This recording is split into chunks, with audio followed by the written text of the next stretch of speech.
13 degrees. Chief Engineer Erickson opened the starboard ballast tanks further to completely flood them, but strangely, they didn't work.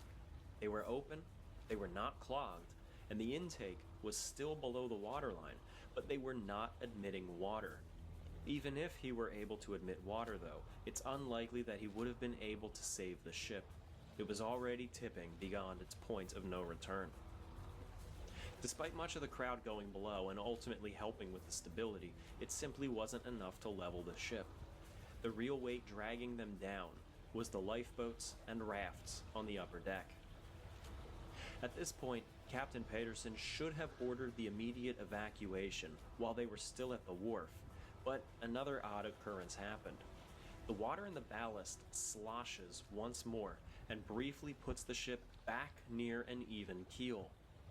Chief Engineer Erickson believed that he had finally trimmed the ship properly, and Captain Peterson believed it was safe to proceed with departure. The gangplank was raised, and the stern lines were cast off. One more man jumped aboard the ship, leaping through the gangway. He was the head of the Western Electric Printing Department, and wanted to join his own employees, who were waving to him from the starboard railing on the promenade deck. It was now 7:20 a.m., and the ship dipped to port. Glasses fell off their shelves and smashed on the floor as water had reached the main deck on the outside of the ship. Erickson stopped the engines, realizing that water was coming through the scuppers. It's been said by historians over the years that the ship rolled over because the passengers crowded the side of the ship and pushed the ship over the edge, but this was not true. The majority of passengers were on the starboard side, opposite the port list, and as the listing increased, more of them moved to the starboard side, having apparently no impact on the ship's trim. The ship listed so severely that the water reached the ship's gangway. Some of them were partially closed with a half door that was designed to be watertight, but throughout her whole career, EASTLAND's crew said that those doors leaked terribly. Water flooded onto the main deck through those supposedly watertight doors, and the first serious panic ensued. In the Chicago History Museum, the helm of the ship is on display. Standing by the helm in 1915 at this point, Captain Peterson was hardly concerned. He later testified that he believed the list was only a mere trifle, and despite his vessel taking on water, he rung the engines to stand by and signaled for the Clark Street Bridge to open, which would allow their departure. The bridge operators refused the request, telling Captain Peterson that he was listing too hard to depart.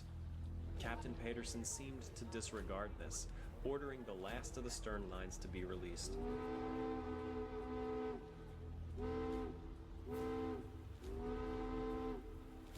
Passengers on the starboard side, who now believed that the ship was safely departing, began dispersing from the starboard rail.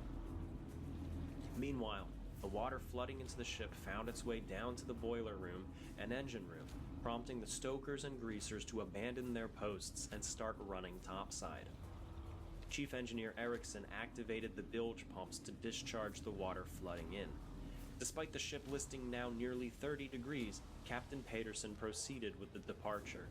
Perhaps he hoped, rather recklessly, to correct the list once they were clear of the city.